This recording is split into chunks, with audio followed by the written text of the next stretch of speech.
Ang masasabi ko tungkol dun sa nag-i-install at with unit na sobrang mura ng presyo ay hayaan na natin para sa mga kapwa ko air conditioning technician at sa mga larangan na pasok dito sa industry natin.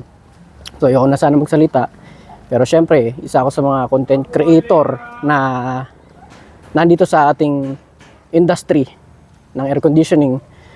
Ay ito yung masasabi ko, hayaan na natin siya, mind our own business.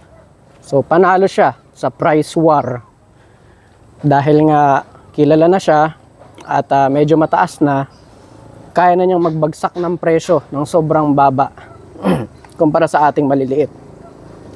At kaya ko nasabi na hayaan na, hindi naman natin kasi siya kontrolado. Ang makokontrol natin ay yung service at business natin.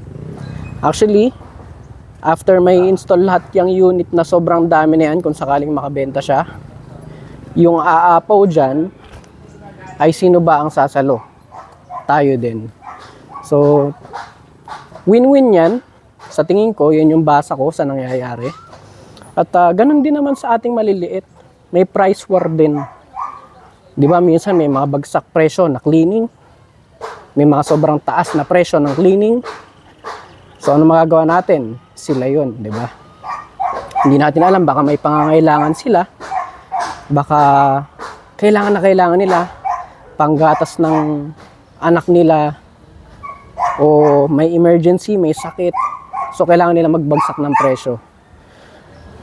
Yun naman sabi ko, hindi na natin kailangan patulan yan o hayaan na lang natin siya dahil tulungan ang mangyayari dapat sa atin. Isa pa to, example, minsan meron ding mga pumapasok sa area ng may area. Kasi nga, hindi naman lahat kaya mo sa area mo. Tulad ko, may area ako halimbawa na focus ko lang. Hindi naman lahat sa area ko kaya kong puntahan. Hindi rin naman lahat sa area mo kaya mong puntahan. Ito ang tandaan natin. Mas marami ang may-ari ng aircon o aircon users kumpara sa ating mga technician. Isa pa, kung bibilangin lahat natin ng bahay, sa isang bahay minsan 5 ang aircon. Sa aircon units pa lang, kulang na tayong mga aircon technician.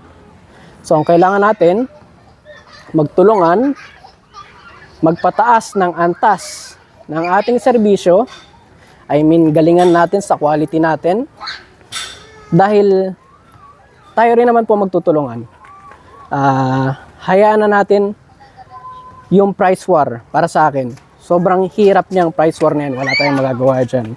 Kahit saan, kahit sa mga tindahan, merong ganyan. At yun lang ang masasabi ko. Peace out. Ingat po sa lahat. God bless.